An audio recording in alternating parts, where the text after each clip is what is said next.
We have another panel that we're going to call right up, picking up this incredibly important issue around how do we address addiction in jails. Brooke Bender is going to be the moderator. Yay, Brooke. And the aforementioned Stacy Schaefer, along with Casey Hume. And then I believe Janelle, Jessica, and Ashley are also coming up. I'm going to give Brooke the mic here and let her take it from here. Thank you. Thank you, Attorney General.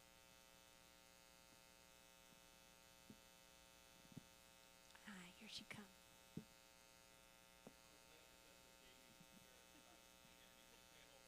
Oh. I was wondering if you were going to wear your cowboy hat.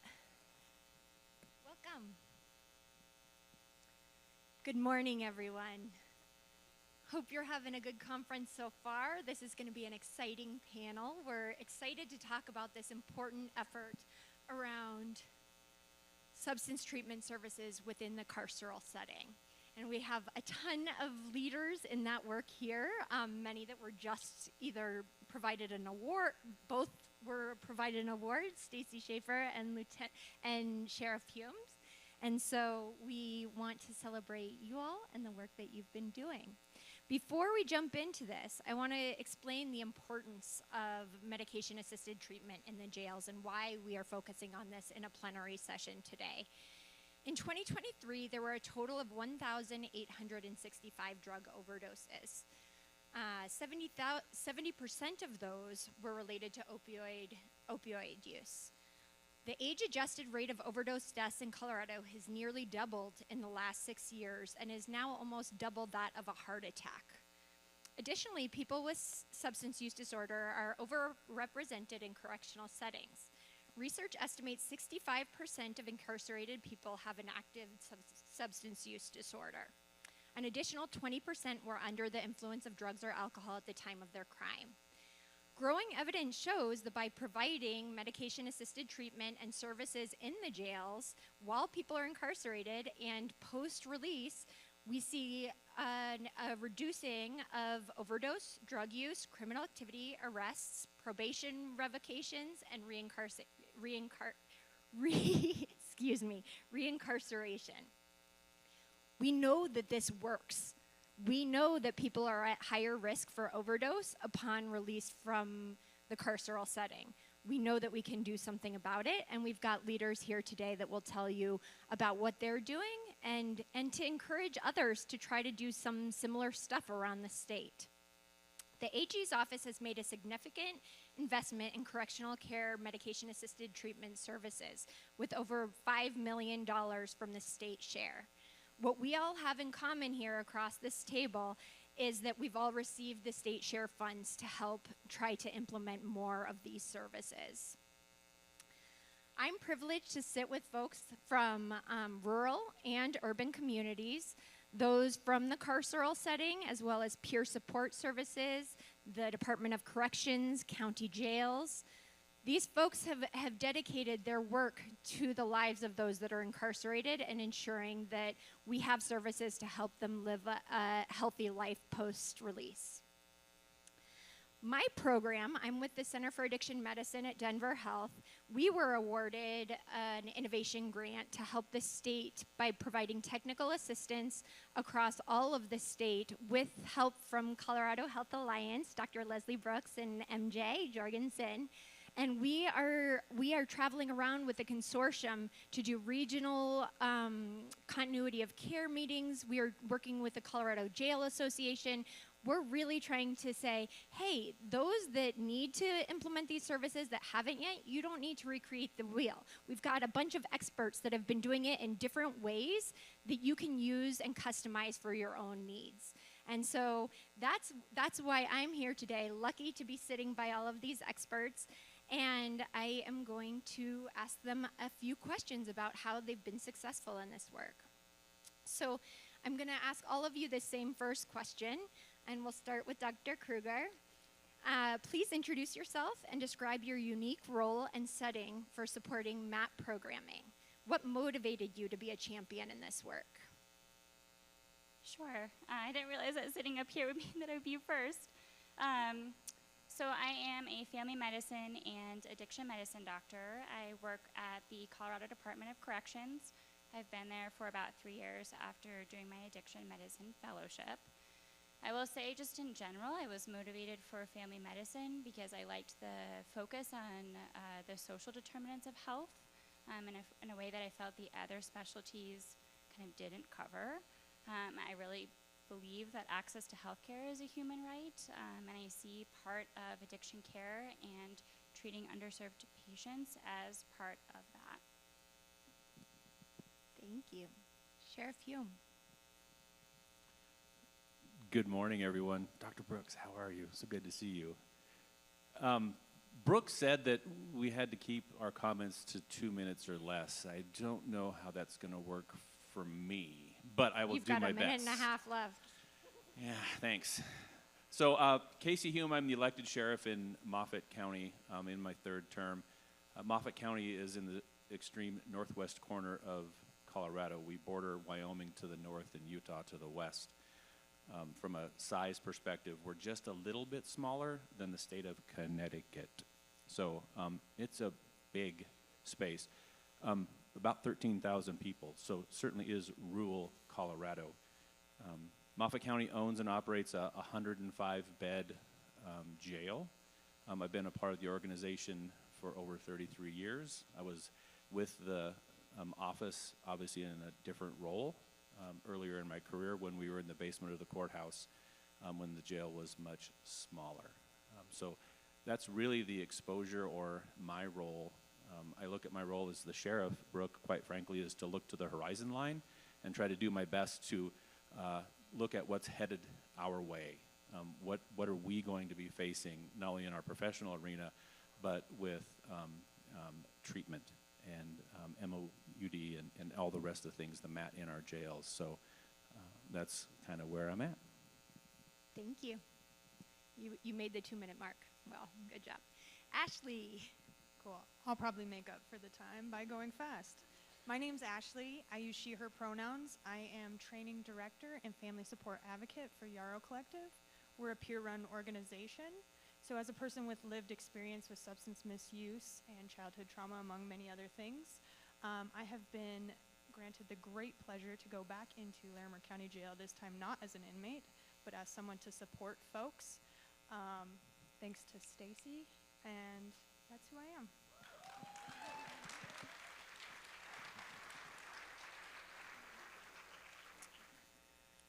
My name is Lieutenant Stacy Schaefer, and for the last 29 years, I've been in and out of jail almost on a daily basis. One of the things that I have had the opportunity to do is listen to my community. And when my community came knocking in about 2017, we started the dialogue about how to bring medication-assisted treatment into the jail. And those individuals were persistent. They did not give up on me. So for this moment, I want those folks that were there on day one, you know who you are. I'm looking at you right now. Go ahead and stand up for just a moment. Day one, Larimer County, how do we bring Matt in jails? Come on.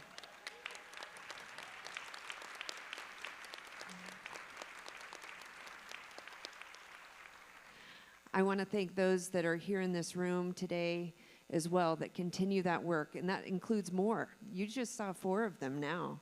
Now I've got an entire team. So who's working with me today on bringing Matt in jails? Go ahead and stand up. I want you to be recognized. Where are my friends?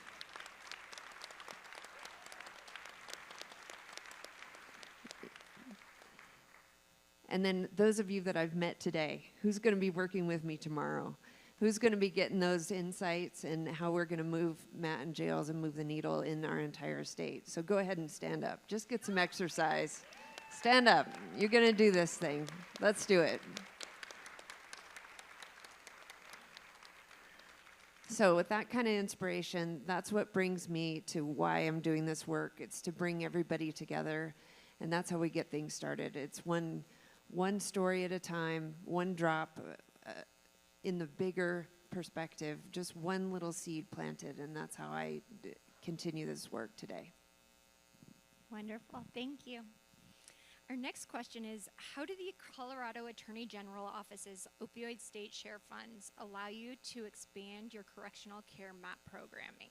We've heard from you, Lieutenant Schaefer, that this has been a long process. This didn't just happen with this initial funding. So how does this funding help you expand? We'll start with you and come down this way. With this funding, we're able to expand programming, and we're looking at beyond just the medications itself, but we're guaranteeing that we can move the needle, that we can have additional peer support, that we're not trying to say, do we cut this in favor of that, but rather it's an and approach. We can have this and that.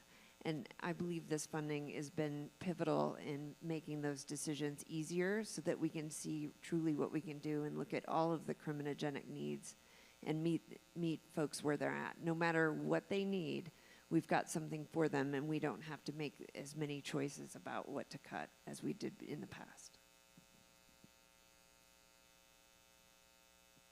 So I'm really just going to expound on what Stacy said. She has allowed our team to come in and offer one-on-one peer support with folks who are currently incarcerated. We're also able to come in and offer peer support groups that are run by folks with lived experience of incarceration themselves. And the beautiful experience of being able to support folks while they are currently incarcerated and then bridge that gap as they come out into society and being able to help them with all of the things that they need and continue that support moving forward. The other thing is, I'm not a sit behind the table person. I really want to be out there walking with all of you. So I need your help, panelists. Okay. So in Moffat County, we were doing Matt in the jail before it was cool. So I was elected to my first term, took office in 15, and we started Matt in late 15, early 16 in the carceral setting in Moffat County. Again, for level setting or landscape in ultra-rural Colorado. With respect to the state share or the opioid abatement settlement funds, in early 2024, we were able to bring methadone as a continuation treatment in the carceral setting in Moffat County. First time that we've been able to do that. And as we move through 24 into 2025, I'm extremely pleased to report that we are partnering with an OTP that will have a physical brick and mortar presence in our community that will not only serve our population in the Moffat County Jail, where we can now initiate methadone as a treatment and move away from buprenorphine as appropriate and all the rest of that, which we couldn't do without those funds. Not only that, but that OTP will serve as a regional resource. In Moffat County right now, we have folks that drive upwards of 4 to 6 hours round trip to receive the methadone. They'll be able to do that in Craig, in Moffat County, when we're all set up and done. So.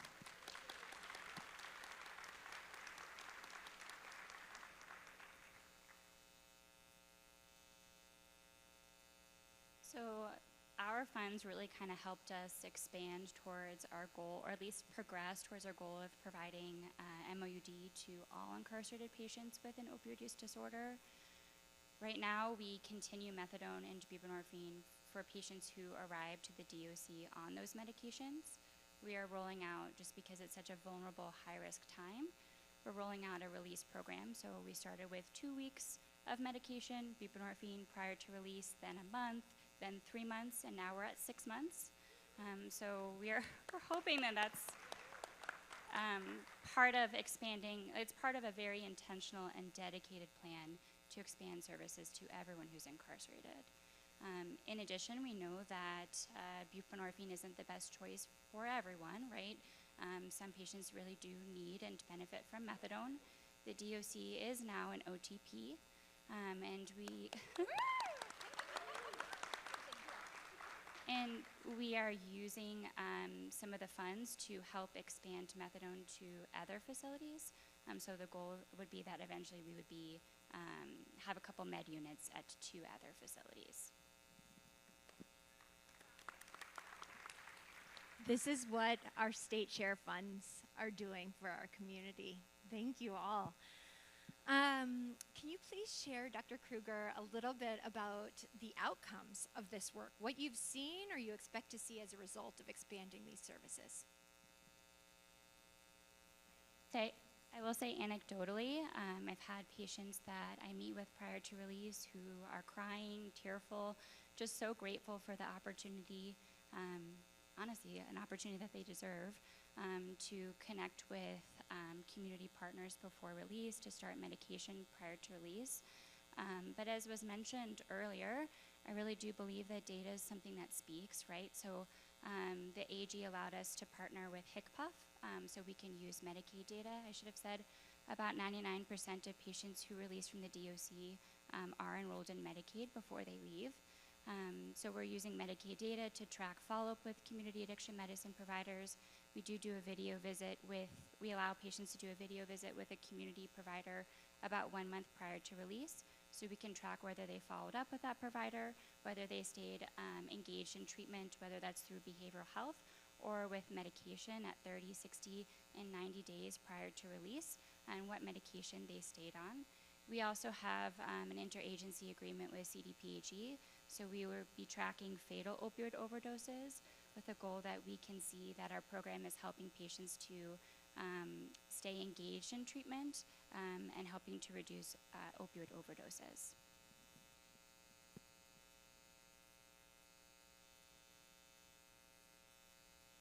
Three, Sure, go. if you- 1, 2, 3, go. Your 2 minutes start now.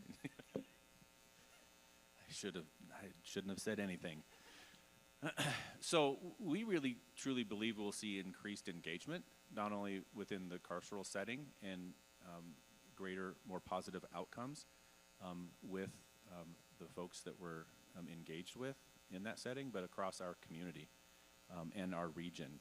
Truly envision that having an OTP brick and mortar that is then coupled with treatment services in our community, that not only will Craig and Moffett benefit, but Route and Steamboat Springs and Rio Blanco. So that 3-county region is, I think, going to see significant impacts with the work that's going on from our partners and our stakeholders, and the ability to leverage our state share dollars to do some really cool things.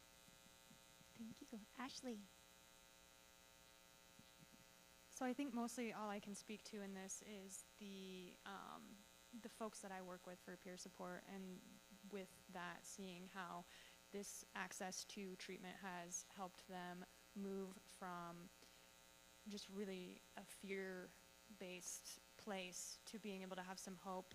Watching folks who are incarcerated in the Larimer County Jail then move to Larimer County Community Corrections and be able to continue on with their medicated assisted treatment, and just the hope and the amount of fear and weight that's lifted off their shoulders as they're moving forward is just beautiful to watch. Lieutenant Schieffer.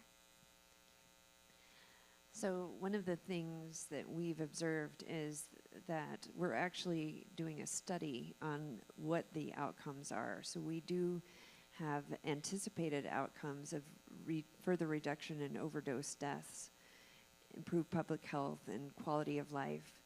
And I've met with several individuals incarcerated in the Larimer County Jail, and what they're most impressed with is that they're really starting to see jail as something that was a lifesaver, an event that they weren't anticipating, that they did not want to. Nobody wants to go to jail, except me. I go there a lot, apparently. But nobody wants to go to jail. But once they're there, really seeing, all right, the people, the staff really care about us. The medication-assisted treatment has made a huge impact.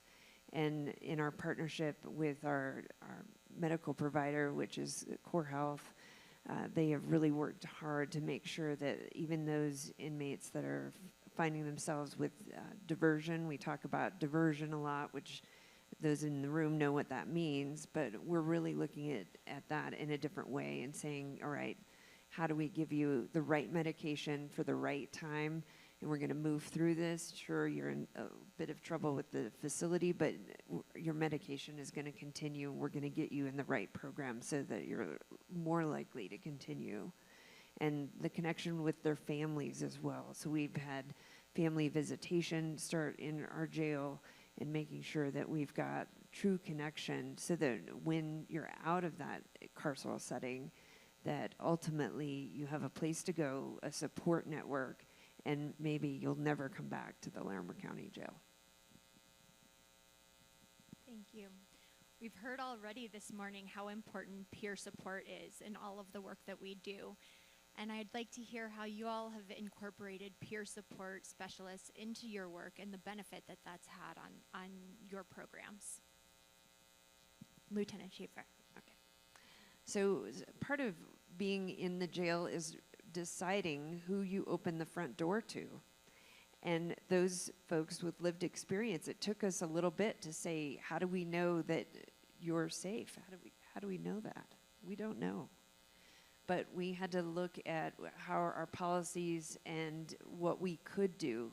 So by having our staff work with the peers to start with, and really we started with having some informal meetings outside of the jail setting, and we met in a group that I'll tell more about called Stone Soup, and this is our community members coming in to the jail and saying, here's what we can do and here's what we can provide.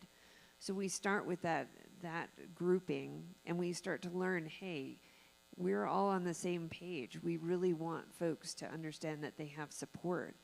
So it came to finding what policies, what would we do? And we would say, all right, well, you've not had problems with being in jail for the last 5 years. So that sounds pretty okay. And you're going to be with staff, and that sounds pretty okay too. And we know that you're coming in to help, and you're a certified peer specialist, and you're working for a nonprofit. Those all make it sound pretty okay to have you come on into our facility, and you're on our team, right? We're working together. So we had to come up with some of those very specific things to get that teamwork approach to begin. And once we did, now the peers have been running groups, providing support, and I'll let Ashley tell you about the magic that is created by allowing peers in our jail. Thank you. I do have to say also, as a person with lived experience being incarcerated, I think that Larimer County Jail did a really great job at making us feel welcome and just really integrating us in a way that felt really supportive and safe, because being in jail can be really traumatic. And I remember my time in jail, there wasn't peers there. I didn't see folks with lived experience. That was even pre-MAT. And just remember being so broken and alone and sad and just not knowing what to do. And now so being able to come in and offer support to folks in that time of their life and be able to just sit there and listen and talk about what are our future, what are we looking at for the future, or even just like, what does this feel like right now? What things are hard? What do you need support with, and how can I be here for you? That's just been beautiful. We've been able to do so many cool things. We get to do one-on-one peer support, which I think is magical, because sometimes folks don't have anybody. There's no one left to talk to, no one left to be there. So us being able to come in and offer that support, me and my coworkers, that's beautiful. And then we get to run peer support groups where we really kind of break it down, and we're able to sit in a space together and kind of move through things and talk about things that people never heard of before, and just think about different ways of being, which is just such a beautiful thing too, to see that hope. So I practice intentional peer support, and one of the tenets with that is moving towards. So I think a lot of times we're like, what are we moving away from? And instead we're thinking about what are we moving towards? So what are we looking for in the future? Maybe not what we're running from in the past. And we also got to do something else that I think is really cool. We got to do a peer training. So we got to get a group of folks that are incarcerated together and do a 40-hour intentional peer support training with them. And that was probably one of the coolest, maybe the coolest thing I have ever done in my career. It was such a beautiful experience, and I can't say enough about it. Ashley,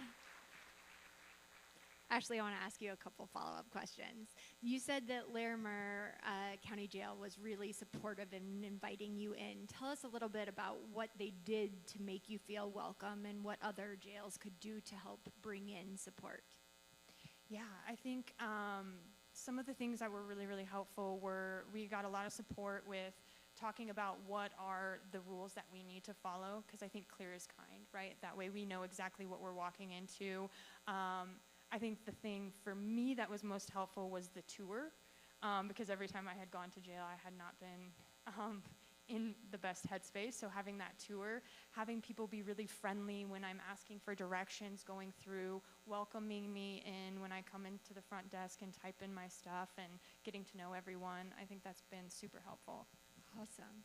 And what's going to happen with this peer training program that you put in place? Will those folks that got the training then be eligible to be peers in the same setting? How's that going to work? Yeah, so that's really cool. We're still navigating what it looks like in the jail, but we also continue to do what's called co-reflection. So it's peer supervision. So this is a job, like a job training. They have 40 hours, which is recognized by COPA, and so they get continued supervision. And they are able to offer informal peer support to folks on the pod. We're still working on what that looks like because we want to be careful of power dynamics. But it is something that they can continue on outside of there. Yeah. So cool. We'll be interested to hear how it goes and how we can make that into a model for other jails. Thank you. Yes, Sheriff. So I have to say, I love what I heard in this general area over here. Magic and magical, because it truly is. And I will offer up that the introduction of peer support specialists and those with lived experience into our programming at the Moffat County Jail was a game changer. It really was, for not only the folks that we were engaging with in the carceral setting, but also for the members of our team in the jail itself. So it's a win-win. Without question. It creates an entirely new level of trust and support for those individuals that are incarcerated.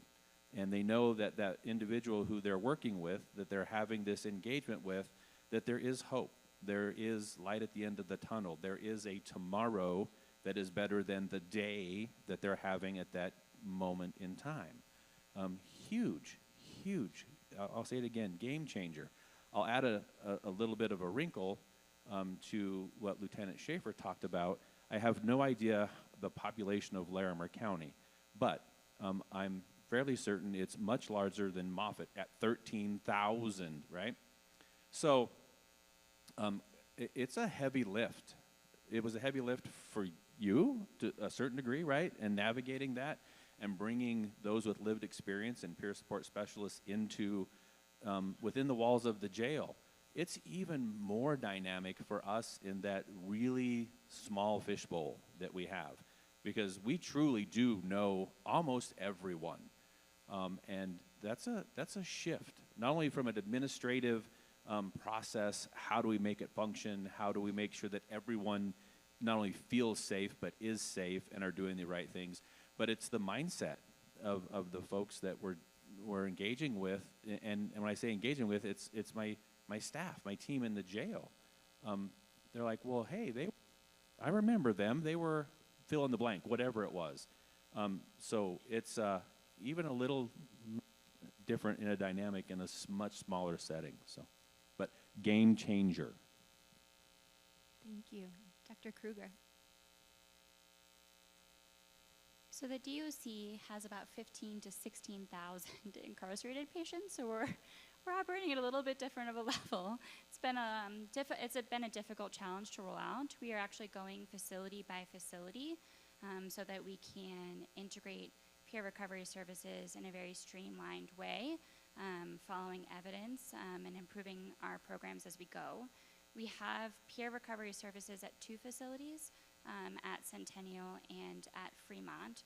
We have about 9 peers at Centennial who've received over 60 hours of peer recovery training.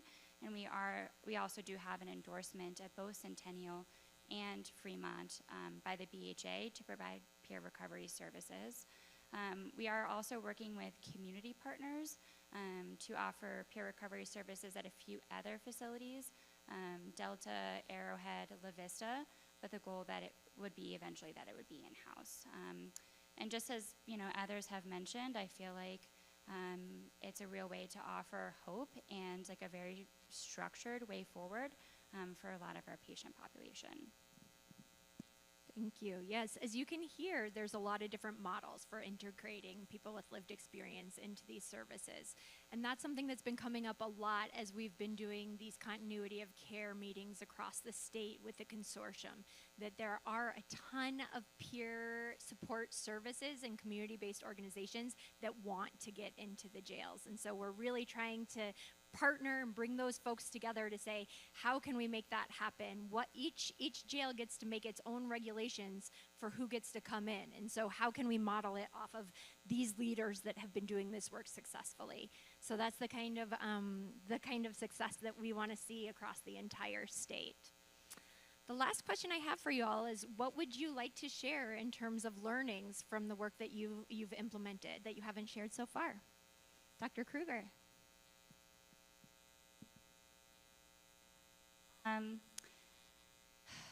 I will say I'm obviously biased, but I really don't think it's possible to care about addiction medicine and not care about correctional health care and correctional health care reform. In my opinion, they go hand in hand. I think, I will say I do have the blessing of DOC management, but I do think in general, in my time here, it's always kind of pushing the marker a little bit further, asking for a little bit more. And I think I've been, I think in general, a lot of the changes that we've made have been very well received and very positive, and that encourages moving the marker forward. So I just think it's so important to advocate for this patient population, and just knowing how high risk and vulnerable this time is, I just can't think of a better way to use the funds. Sheriff. So I'll take a break from freestyling. I'm going to read a note because I think it's poignant and holds value. So the Moffat County Jail is the only facility in the county that people are detoxing under supervision at all in Moffat.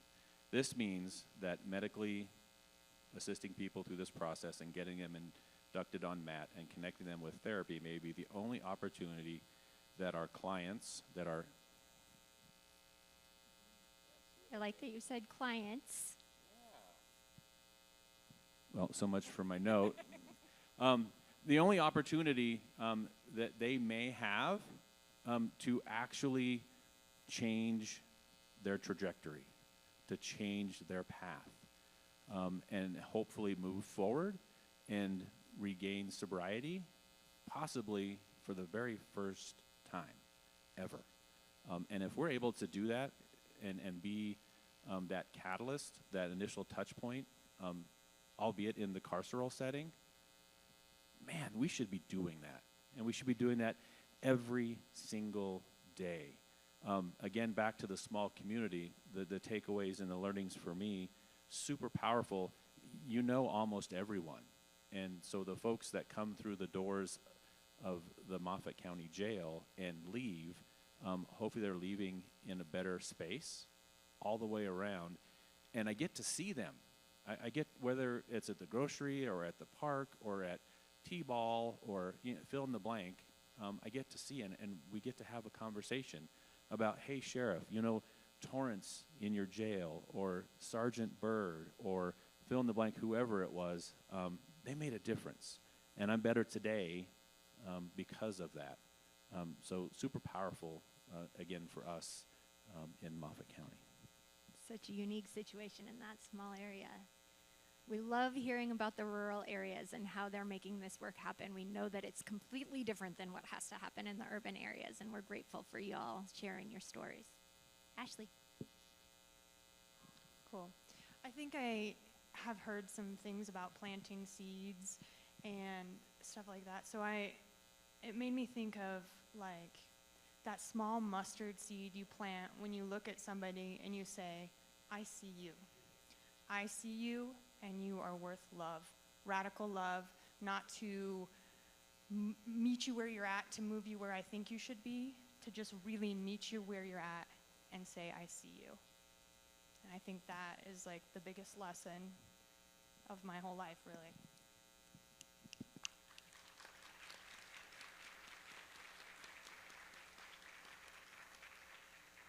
Lieutenant. So one of the things that I wanted to bring up is that because of Ashley's group and doing the intentional peer support, the housing area where those individuals are that received that training has had no violent outbursts in the since the training. So there's been no fights, there's been no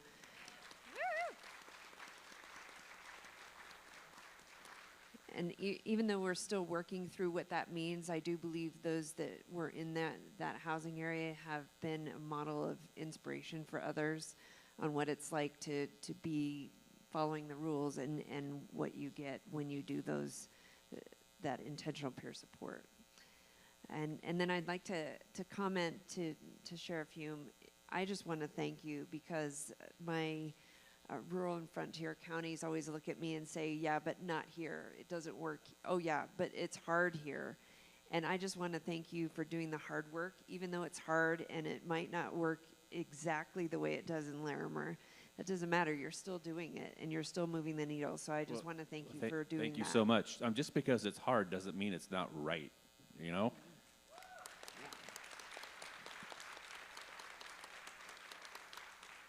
So for all my rural and frontier counties, I'll come out there and I'll help you. We can start with a donut and a doctor. That's all we need. Just one donut and one doctor, and I can help you out. So we've got that. We'd love to have you come out, and for anyone else that wants to visit our facility, we 2 months ago introduced yet another programming modality. We're offering yoga 2 times a week in the carceral setting. It's amazing.